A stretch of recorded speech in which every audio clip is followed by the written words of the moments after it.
That's right, everybody. Show love, show love, show love. Thank you all for joining me again for another fantastic episode of Talk with Gina. I'm always happy to see all of you, and I truly hope all of you are happy to see me too, as well as these guests that I have on sharing some great knowledge with you. I'm going to ask you to click that like button and subscribe. Another fantastic week. I have none other than Ted Crawford. He is a life coach, mentor, real estate investor. He's a dad, granddad, and he has a fiance. I tell you, Ted is a man about town, and he's going to share with us some great gems. He has a show coming up this week, Saturday, and I will put the information up momentarily.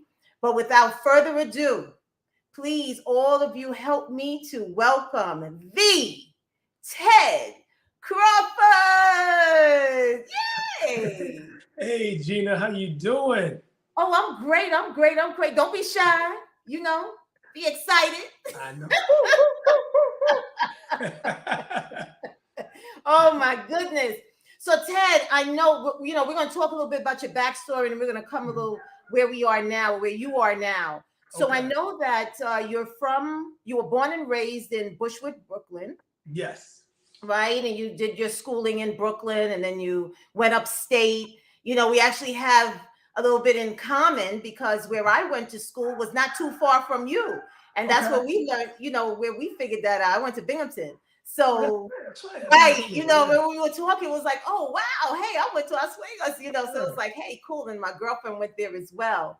And so, so you returned, and when you came back, you got a job. Now, when you got the job upon returning from Oswego, right, you then started real estate investing. Is that when it started for you? No, it started a little bit later. When I came back from Oswego, it was a little bit of a struggle. It was like 1990, 91. And the job market wasn't as great. So it took me a few years, to get myself established. Okay. All right. So growing up in Brooklyn, Bushwick, Brooklyn, what was that like? Because I know you were born and raised in Brooklyn, but your family is not from Brooklyn, correct? Yes, they're not from Brooklyn. They're not born in Brooklyn. Not born in Brooklyn. Yes. Yeah. So how was? Yeah, growing up in Bushwick, Brooklyn was it was very challenging, because I was born in the 60s, but of course raised in the 70s, and just after the war, my mom and dad were trying to raise, it was 4 kids and 5, ultimately 7 kids, and it was real tough. So we didn't have a lot of leeway. We couldn't really go too many places without my mom and dad's supervision, because, the drugs and, the crime was real bad, just in the entire city. And then Brooklyn probably was one of the worst places to live back then. So I was a real sheltered young man. Thank God that actually worked out in my favor, because I didn't get to run out in the streets as much as most kids. So, and as you mentioned, I'm born and raised in Brooklyn, but my mother's from the country of Panama. She's born and raised in Panama, but also with roots from Jamaica. So her grandparents were Jamaican, moved to Panama when they were building the Canal Zone. That's how my grandfather received employment. Then he sent for his girlfriend at the time, my grandmother. She moved from Jamaica to Panama, and he had my mom and all her siblings. So she's born and raised in the Spanish culture. My mother's bilingual. She's a great salsa dancer, a great cook. So you got the Spanish and the Caribbean mixture. And what comes along with that Caribbean and Spanish mixture is the tough love, being reprimanded and scolded. So it was rough for a good reason when I was young, growing up in Bushwick, Brooklyn. Yeah. I mean, I can understand, I too come from that background. And so I too would say that I was a bit sheltered, because it was like, you're not going outside. Friends, you spoke to your friends in school, so what do you have to say to them on the phone? You're not going. So I get that. I get that whole thing. So after you returned and you started working, what was it that inspired you to start investing in real estate? Well, it took a minute for me again because to get a real job took me about 2 years after I graduated college. I graduated in 1990. I got Mm-hmm. my first real job. I got a job with UPS in 92. So I was working temp jobs. I was, just doing anything and everything legally, of course, to, keep myself afloat. And, I had student loans, but I really couldn't afford to pay them off. And then once Mm-hmm. I got the job at UPS, that was my first real established job with benefits. So it took me about 7 years after that when I had to, pay off my student loans, get my credit straight, when I bought my first property. And I had two friends who was really heavy into real estate, but one in particular, my good friend, the motivation was my good friend Harry Eisen. He's my fraternity brother as well, Phi Beta Sigma, Newfoot. Mm-hmm. My good friend, he bought a condo and he Mm-hmm. bought a condo cash, a condominium in the Clinton Hill section. We used to go there for the fight parties, Super Bowl, and it just felt so good. My friend had his own place that he called his. Right, right. And I was like, that was inspiring. So I heard about people doing real estate, but because my close friend did it first, and granted, Harry made pretty good money, more than most of my friends at that time, but it just became so believable. Then he told me about the tax benefits. And then from that point moving forward, I had a few coworkers who were real estate owners, and they were just like mentors to me. It was a young lady by the name of Sharon Fields and Nelson Pena. They really, really pushed me to get my credit like really good, as well as just the first few steps of earning real estate. And they kind of talked about all the benefits, but I wasn't hearing it. I just knew at one point after 7 years of renting, I knew I was tired of paying rent. Mm-hmm. So once I knew that, and then I heard about the tax benefits of owning property. And here was the magic behind it, Gina. When I bought my first property, and I Mm-hmm. paid most of my student loans off, I did what they call a refi. So soon after I bought the property, I refinanced, which pretty much it allows you to take your current interest rate and get a lower interest rate to save on your mortgage. Mm-hmm. When I did that, I gobbled up all of my other bills, whatever was left from the credit card debt. I gobbled up all my bills and wiped them clean. And Wow. I didn't quite understand it, but it was so easy. I felt like I did something illegal. It was just too easy. Right. I said, so you mean to tell me 20, 30, $40,000 in debt, whatever the amount was, I don't owe it anymore? They said, no, because you refinance your mortgage and you took your existing mortgage with your debt and you wiped it clean, you got a lower interest rate. Man, all I needed was a bullhorn and an audience. And I was shouting, real estate, real estate, real estate to It was everybody. a game changer for you. Oh my goodness. And two of the first people was my older brother, Anthony, and Uh-huh. also my good friend, Simeon Barnett, another friend, my man, Mo, my African buddy named Mo. I actually like really pushed them to buy property soon after I bought mine. They bought, and they bought. And to this day, we always laugh and talk about it. And that was an eye opener for me. That was an eye opener. That was my first property back in 2000. Actually, I said it's 2000. Wow. Isn't that something? Not enough of us are surrounded by people who are like-minded Mm-hmm. or who will take that time to share some gems with us. Mm-hmm. And we can, be transformational in our minds and do something different.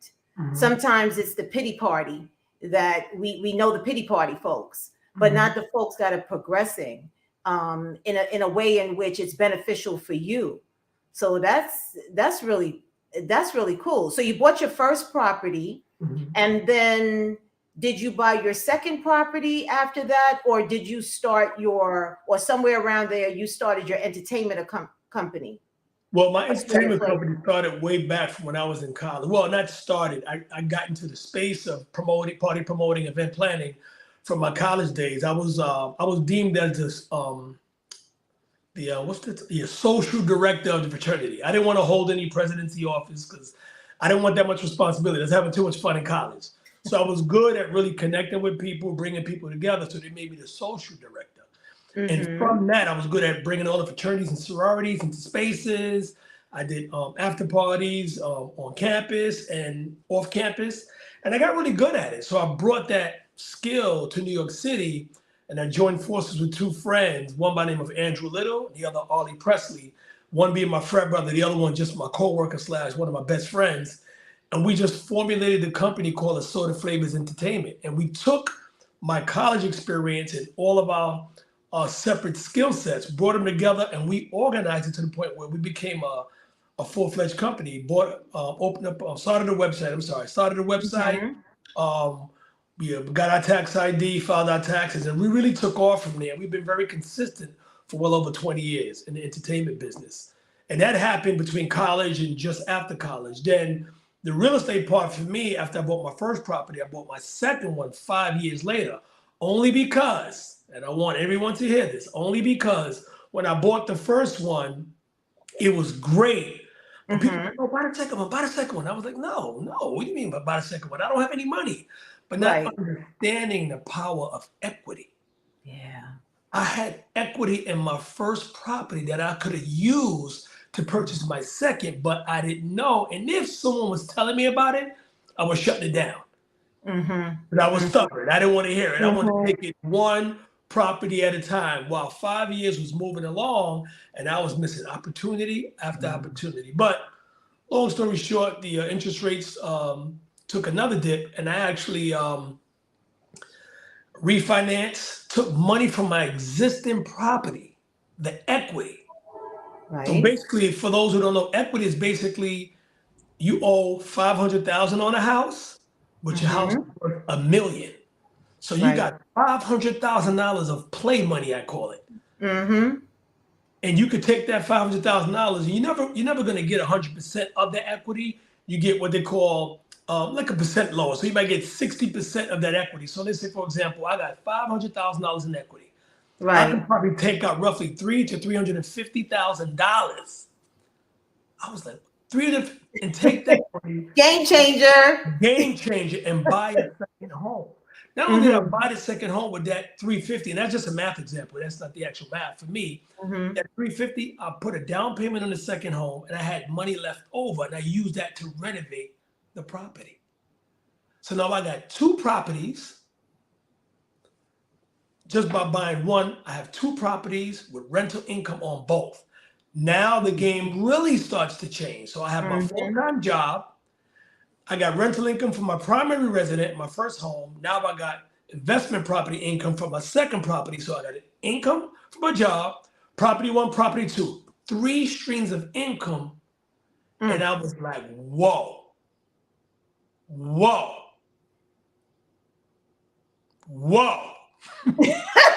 I get it. I get it. It's not until you experience it that you really can say the whoa. You know what I mean? And I've experienced that, so I get it. And I too didn't understand it.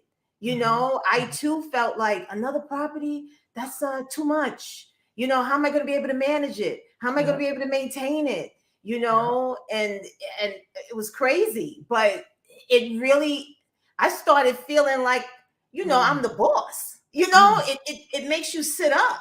Like, wait a minute, I have something in my portfolio. I have a portfolio. You know what I'm saying? Dude, Gina, who you telling? I was like, and again, I say this because I really want people to totally understand this. And I'm not like bragging that I wasn't this, but what I'm about to say is I was never really an A student in school. I was no whiz kid or some mathematician, but I understood basic math. Understood, if I do this, I can have that, and I can do it again and again. It almost felt illegal. It was so good. Yeah. So that I really got into a space where I started to really share my experiences. And I was very upfront with people. I gave them my numbers. I was like, this is how much I paid for it. This is how much I'm making off my rental income. This is how much I have left over. Yeah. And then I took that and I bought a car. Then I used some other money to fix up the other property. Then I started to look at a third property, but that was around 2007 and 2008. And that's when the old debacle happened. The recession, right. The recession, it hit really bad. And I almost lost both properties by that time. So luckily I didn't. So after that happened, I know the recession affected a lot of people in a really crazy way. But I know that a dear friend of you approached you about working with a company. And this particular company actually had some dynamic training. Dynamic. So whatever you thought you knew, it was like this enhanced it, correct? Like trifold. First of all, you know what, Gina, just because you hit that little crossroad right now, so I'm gonna put my leg over my other leg. I'm gonna shift my camera because I'm about to go in on this one. Well, before you go in, let me tell you something that we have people that have that are saying hello from Georgia, New Jersey, upstate New York, Bronx, New York. I mean, folks are like saying hi, and then my cell is going off. So I just want to tell you that folks are listening. So come on, let's drop these gems. Woo. All right. So as you mentioned, roughly around between 2007 and maybe 2009, like, you know, the economy took a dive. That was a subprime meltdown. You know, real estate was tanking. But thank God, both the properties I own were in very popular neighborhoods. One was Bushwick, one was Bed-Stuy. Those were my two properties. So even though we was facing real economic downturn, you know, nationally and maybe internationally to some degree, my two neighborhoods where I own my property, the two neighbors where I own my properties, the real estate value didn't really go down as much. And I pretty much kept my tenants.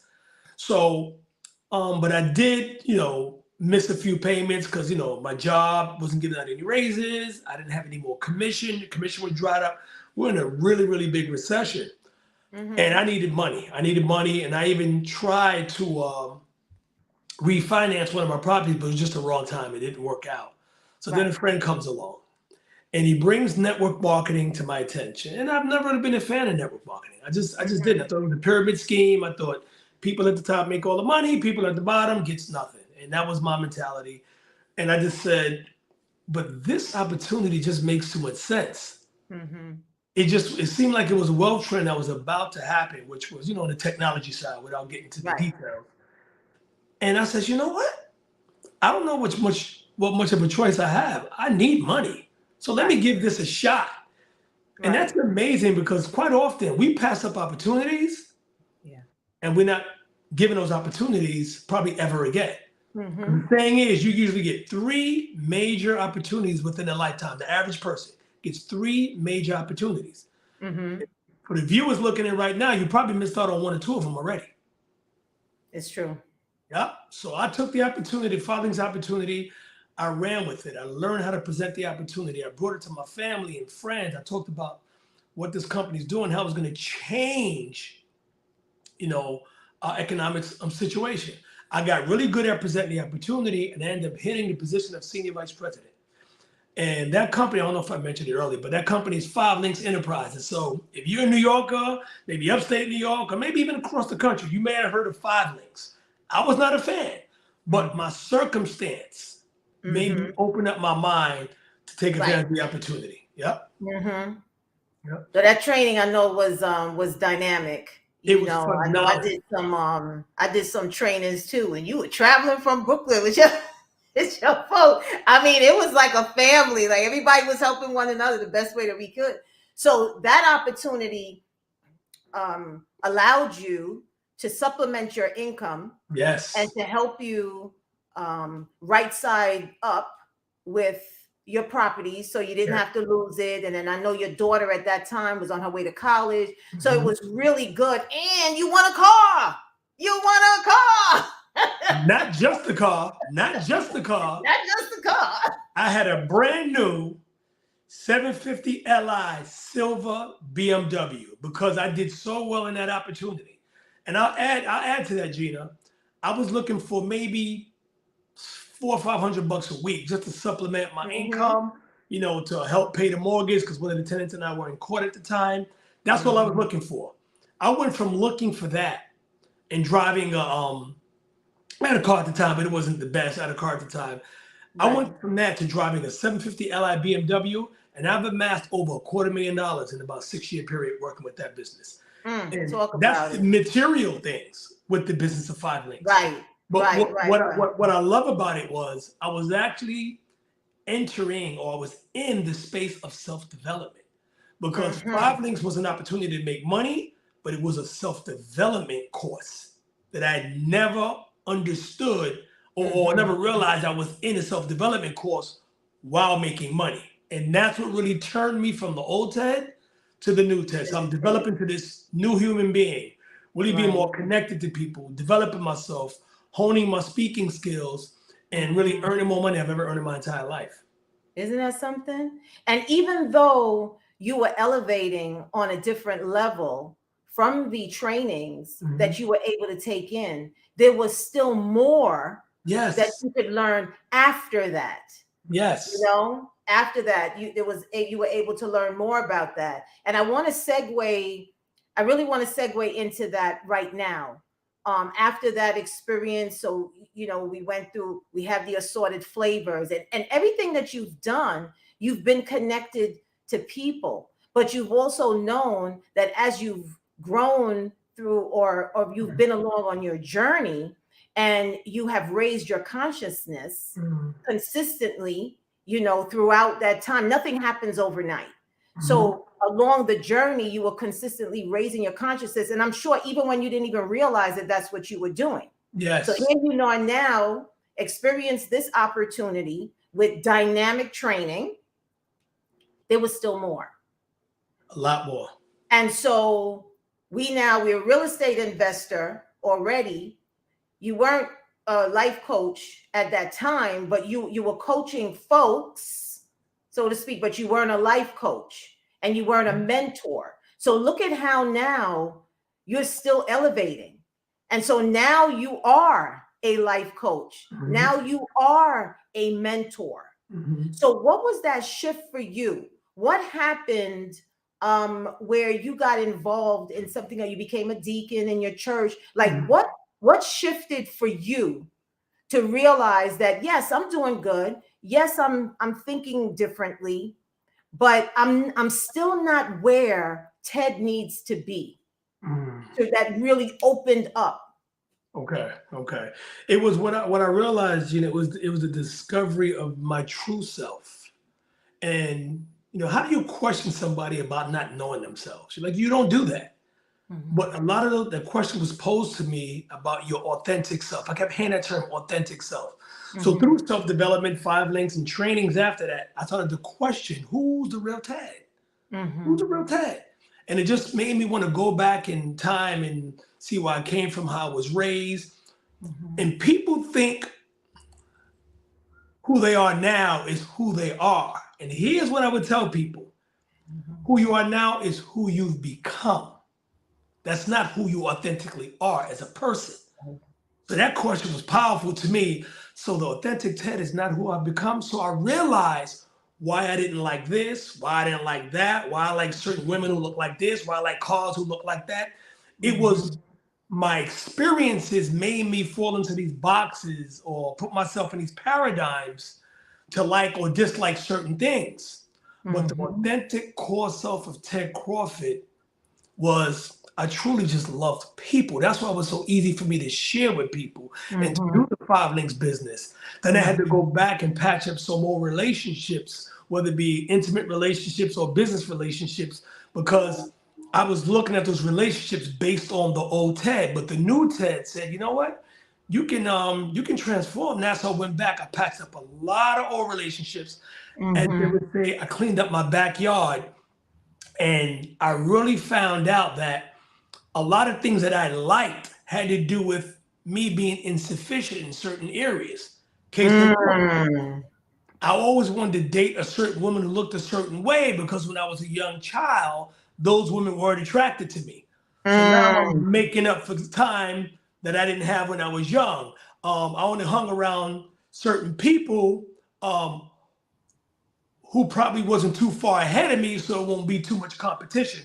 So I hung out with groups of people where I was like the best. All of those little nuggets came out of why I was doing these things. But once I realized why I was doing it, I said, you know what? I'm going to date the woman that I want to be with for the rest of my life. I'm going to go for the best quality woman ever.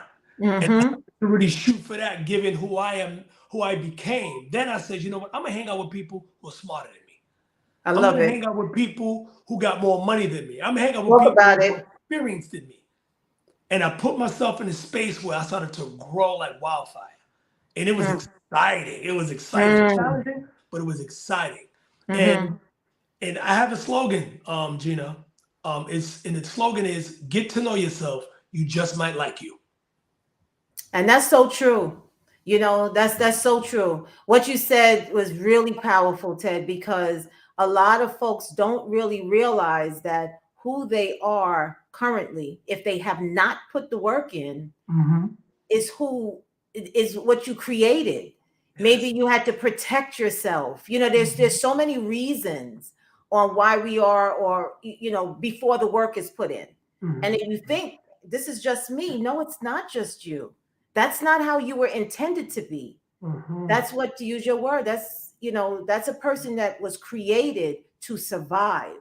But when you take that time out to realize that and to learn that, now that's when it could be a bit uncomfortable, because you say you have to get uncomfortable to get comfortable. Right. And so you continue. The reason why that behavior continues on over and over and over in a repetitive process is because it's easy. Yeah. It's easy. Easy up. It's so easy. When you realize, no, this is not it. I want something better for myself. Because when you can do it better for yourself, then you can show up as a better person for others. I totally agree. That's powerful. That's powerful. Because it's I think when it comes to the world of self-development, some people know what they need to do, but guess what? It's easier not to do nothing. It's easy, comfortable. And the saying also is there's no growth in your comfort zone. And there's no comfort in your growth zone. None. Isn't that something? But we think it is. And then, it's just easy to just fall back and say, well, this is just how it is. No, it's not. We have to do better as a people to do better for ourselves, so that we could show up as a better person for others. That's right. Wow. So once you had that paradigm shift, now that led you into, like, because I know that you are involved in a few groups. The mastermind, correct? Yes. Right. And I did see some pictures that you posted on Instagram of just these men who have gotten together, that they share common interests and they are supportive of one another. You were on a live, and it was what I wrote down was, it is men encouraging men in a healthy way that feeds and leads to succeed in personal and business. I mean, I was just like, wow, because there's so many men out here that need help, and they want the help, but they're afraid to ask, or they don't know where to go. So they continue to carry that burden on their back, and it just chips away at their self-esteem. It chips away at how they are as a person, as a people. And it makes it difficult to have a friendship or to have a relationship with folks that just don't understand that it's necessary and there's help out there. So that's awesome. When you all get together. And then we did have a conversation, and I said to you that towards the end of that live, as you were on with the real estate doctor. Yes. Right? And at the end of that live was something that he said that was just powerful. He said that when he returned home after that retreat, his wife saw that he was a different person. And he was just like, wow, she knows it, because he felt different. That's right. How he approached his relationship and everything. And then you said, and he was about to wrap up, and then you said, just a moment, if I may. And you said that the conversation that you had with him gave you your breakthrough, yet another breakthrough, we should say. And you said that you were putting all of the excuses, all of these excuses were in the air of why you didn't do this and why you wouldn't do that. And, you could talk on it. You talk about it. Yeah, it was powerful. Let me just add some more context to that, Gina, because it's powerful. Because the Men and Means group, for so many years, I've developed a nice team of guys who advise me in real estate, coaching, public speaking, what have you. But it wasn't enough, Gina. I was still hungry. I still needed to be fed. And then through COVID, and it's sad because COVID, such a bad time for a lot of people, all the lives lost. But during COVID, it kind of stopped everybody, and it allowed me, when it stopped me, to think. And that's when I got even hungrier. I wanted to feed. Then I connected with a friend of mine on Instagram. And within weeks later, he came to my house. We're talking. And I haven't seen this guy in like maybe 15 years. Yeah. And he talked about these guys that he's connected to. It wasn't called the Men of Means yet. And then he invited me to come spend time with him and these guys. And here's the beauty of it. They weren't all Black. It was a diverse group of successful businessmen. Most, but not all, were married. Some were single. And what I love about that, my comfort zone wasn't that. My comfort zone was my brothers, people I grew up with, people that look like me, who can understand me. But now I'm with a diverse group of guys who can get different perspectives. I spent maybe a few days with them in Aruba before we formed the Men of Means group. And I saw where these guys were moving. The numbers they were talking business-wise, like the move they were making was like almost light years ahead of what I was doing. Right. And I was like, part of me was like, I hope they accept me, but I didn't want to, seem desperate. I said, I got to be a part of it. These guys are doing fantastic business deals. And they are committed to their freaking wives, And that was the first. Think about it. Men who are married, committed to their wives, doing well in business is not my normal circle. No disrespect to people I know, but I'm keeping it a buck right now. No, keep it a buck. Yes. Yeah. That raised my level of interest. So I took it from there and says, all right, so what's next? He said, well, we're going to get together in Aruba. And not only getting together in Aruba, we're going to hire coaches and self-development experts to fly in or zoom in to train us. And we didn't even have like a set things to be trained on. We're just such creators and business owners. We knew we was going to come up with the right source. So I recommended a coach I work with. They flew this brother into Aruba, and we paid him a handsome penny, and he turned our group of men upside down. This brother named Devin Bandison. He's the creator. What is his name? I'm sorry. Devin Bandison. Devin Bandison. Bandison. He's out of Queens, New York, and he facilitates this experience called the Game Changer Experience. And for these guys to meet him for the first time and to have these high net worth individuals like lean in, like he had people, not that he tried to, but he had people crying, really second guessing some of the decisions they have made, and they're already successful. Talk about their marriages.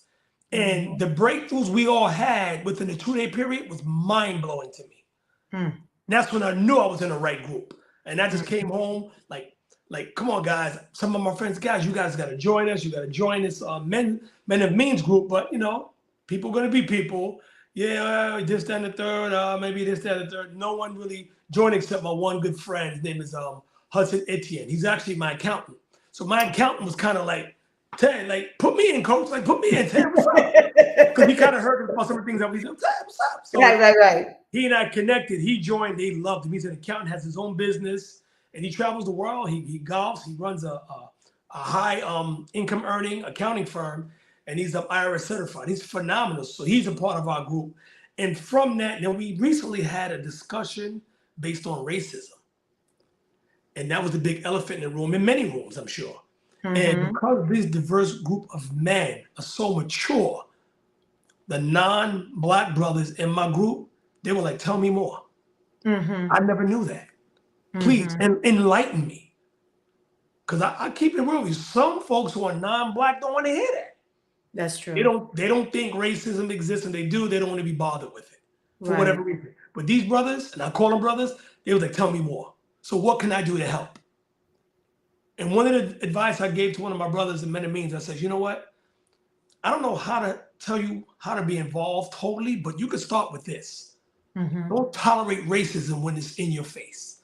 Like if you're around a bunch of folks, whether Blacks are there or not, don't tolerate it. Because if you tolerate it, obviously your kids are going to tolerate it. Mm-hmm. If you're not a part of the solution, you're part of the problem. That was my advice. Right. That's right. I learned a lot from these guys. We get together, we do calls every Friday, and we just follow up on a prior week, what we've done. What, do we commit to do what we said we were going to do? How's our goals for the year coming along? What help do we need? And we feed each other, man, like a 5-course meal. It's amazing. Wow. Wow. That's needed. That is needed. A healthy men's group. That is needed. There's a time and place for everything, but especially as you get older, and it's not even so much crossing up from 50 into the 60.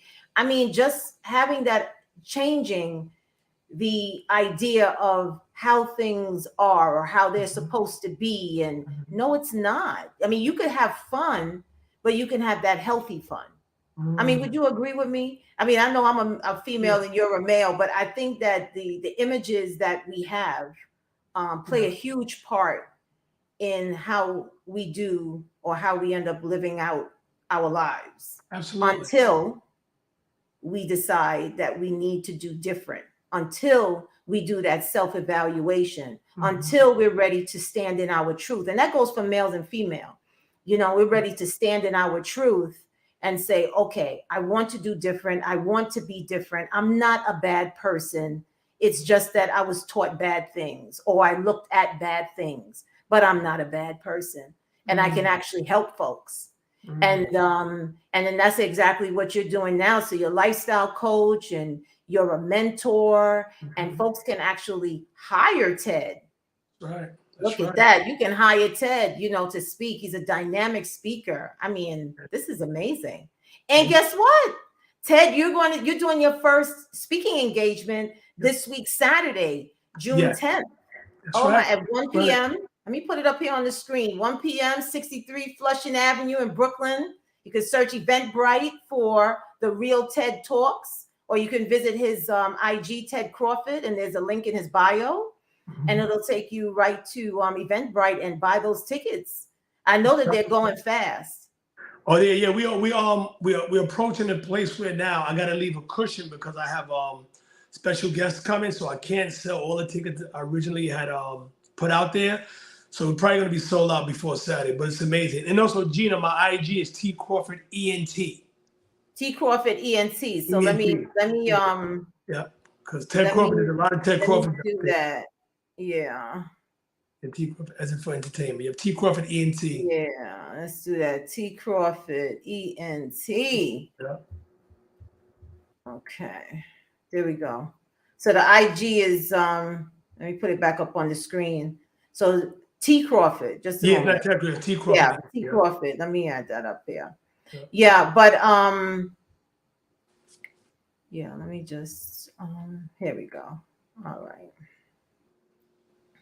Yeah. And so yeah, you'll be speaking on Saturday. Let me bring it back up. You'll be speaking on Saturday at that amazing event at 1 p.m. Your first speaking engagement. I don't know how you would feel, but I know I would be out of my socks just knowing that I am pretty much sold out. When you do event planning, you know that if you have 200 tickets, you don't sell the 200, like you said, you have to have that cushion. So that's amazing that you're at that cushion.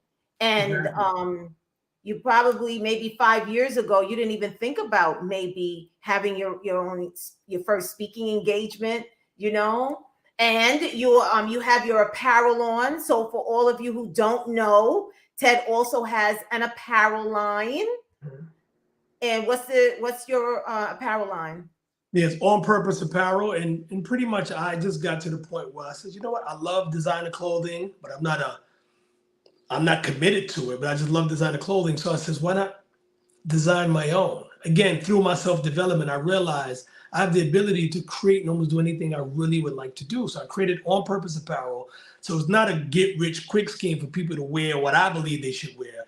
It's the inspiration by fashion. So a lot of my my clothing line has wording and a lot of what I've come up with and my team. So like, for example, this hat right here is TBDOML. This is a reminder of how I need to look at my day before I get started. So this is an acronym for the best day of my life. And the beauty of it is, if I spelled it out, people would read it. It means nothing. But people see me at the airport. They see me walking around town. They goes, what does TBDOML stand for? I said, it's a reminder of what today represents for me. They was like, what is that? I said, today's the best day of my life. Yeah. It hits different. Yeah, it's different. Yeah, you want to spark a conversation. And I would say 99% of the time, people like, oh, that's pretty cool. So when I forget, maybe because my day is busy, I'm caught up in whatever I'm caught up in, I might forget it's the best day of my life. And someone would ask me, what does that mean? Then I remind myself. Right. It's a reminder to yourself as well. Yes. That's right. Everything is not all bad. You know, sometimes things will happen, but it's still the best day of your life. You woke up this morning. Amen. You know, you're able to give God the glory. And so it is the best day of my life. That is awesome. And so your shirt says? My shirt says, ooh, I got to stand up for this one. Ooh, you see that? Not today, Satan. Not and this actually is not even a design that I've come up with. I was supporting, there was a group selling shirts in the local park, and it was breast cancer and, you know, just raising money overall. And one was for breast cancer. So I got a pink shirt that focused on breast cancer. And this one said, not today, Satan. You know, me being a deacon, a man of God, just really coming full circle with my life, and you know, gave my life to Christ, became a deacon, and as well as a trustee. And I just love this deal, because sometimes when days and situations and circumstances get you down, this T-shirt says, Ted, come on, what your shirt says, not today, Satan, because that's just the devil at work, you know, making you feel away, you know, get you in a space where you're about to maybe cut somebody out or tell someone about themselves. Right. And that's Satan at work. That's Satan at work. So it gives you a chance to really tap into yourself and not be a reaction, because people are being people. They're not doing things to you because it's personal. People take things personal. People are being people. So you got to let people and Satan stay over there. You know? Ted, I'm telling you, I thank you so much. You just dropped some gems. I'm so very proud of you. I mean, I've known you for a long time, and you know, like where you are right now, I'm just like, wow, you know. And then I said, hey, Ted, I would like to do this, and you're like, hey, Gina, no problem. And I love it. You know, that's a community building. You know, and that's what it's about. Because one thing that I do know is that a closed mouth doesn't get fed. Amen. So you have to speak what it is that you need, speak what it is that you want. And the worst that can happen is that the person says no. That's right. But don't be afraid to ask. That's right. You know, that could be your elevator moment. That could be the moment, you know, and I'm not afraid to ask. I was like, hey, Ted. And that's how we created this, Gina. You know, I mean, just, you know, let the people know who's on your show here today that, you know, you and I didn't just bump into each other. We met via the network marketing 5 Links business. Right. And we knew each other. We really didn't know each other. Then, if luck shall have it, you and I meet at the Hunts Point meeting. Was it every Thursday? Was it what Thursday? Right. I think I used to do the meetings every Tuesday. Tuesday. You and I did a presentation together at one time. We cracked each other up. We connected. Then we used to go to the big convention. We used to dance together. We just became like brother and sister overnight. It's so true. You know? And then now we're full circle here. I'm public speaking. You got your podcast, and my promise, you and I are going to create some major things. And this is not just for camera talk right here. This is for real, because Gina, what you're up to and what I'm up to and what the world needs is going to be taken care of. Yeah. I appreciate that. I received that with much gratitude and appreciation, because I know that this show here is the conduit for other things that I would like to do. I'll still have it, but you know, you have to start somewhere. Yes. And this for me is the conduit in leading me.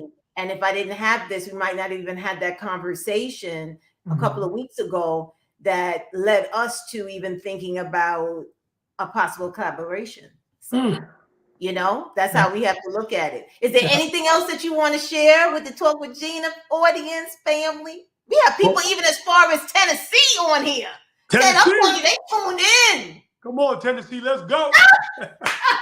Tennessee, let's go. Matter of fact, I want to get out to Memphis at some point. I've heard a lot of great things about Memphis, Tennessee, and my buddy's dad lives there. And so for people out in Tennessee, or that individual in Tennessee, hopefully I'll see you soon. So maybe set up a hall or something. I'll come out there and speak in Tennessee. I'll come out there. I would love to address folks. Love to come out there. Tennessee is kind of cool. Mm-hmm. I'm gonna go see my buddy's father. He's in his 80s. He beat cancer. He's thriving. He's still getting around. So I would love to visit Tennessee. But to your question, Gina, anything I want to add, I would just basically say this, man. I would just tell people, keep following Gina, not just because she's my friend and my sister. Follow Gina because the variety of people that she brings onto her show, it covers a wide range of issues that's prevalent in our community. And not just in our community, just in the world at large. And just so forward the link of Gina's Talk with Gina to your friends, your family, because even if you can't log in to listen to Gina, someone else might be in need of something. And Gina might have that person on the show, and they might be able to answer the questions of someone you know or you yourself. So share this, talk to people about what you're listening to, what you're hearing, and don't be afraid to make the shift. And my last thing I would say is, this is my tagline, and I hope y'all take yourselves on, and that process is called get to know yourself. You just might like you. Let them know, Ted. Let them know. I'm telling you, don't miss Ted this week, Saturday, June 10th, 1 p.m. at the Brooklyn Navy Yard. I mean, if you think he dropped some gems today, he will certainly be dropping some more gems on Saturday. We have to support one another, and that's what this show is all about: wellness, learn, uplift, and inspire. Amen. And you did all of that today. Well, you know what, Ted? My theme music is Mad Love, and you certainly share some of that Mad Love today. Let me throw that on and give me a little bit of that.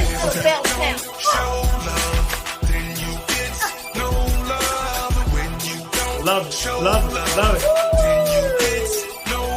See, Gina, they don't know me. You can cut a rod. They don't know we can cut a rod.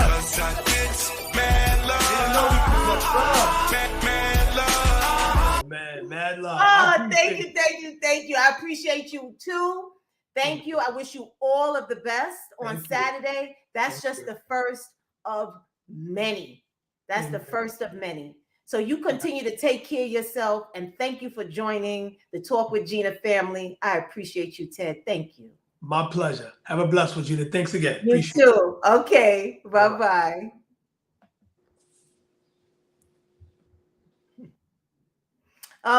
Thank you all. Thank you all for joining me today. I had a great time. I learned a lot. I hope all of you took in some of the nuggets that Ted shared, because hey, we can all tend to learn. I have Wade here. Wade says Bob Marley said it would filter out and return to who you are. I mean, just so, hey, Gina, Nalda from Houston, my girl CC from Memphis. I mean, folks, oh, my dear sister from another mother, Judy. Oh, my goodness. I have Victoria J. Thank you so much. She says good stuff. I truly appreciate you. My girl Diana. Oh, Miss Ann. Oh, my goodness. Thank you all. Thank you all. You warm my heart every single week. And I certainly hope that I live up to all of your expectations.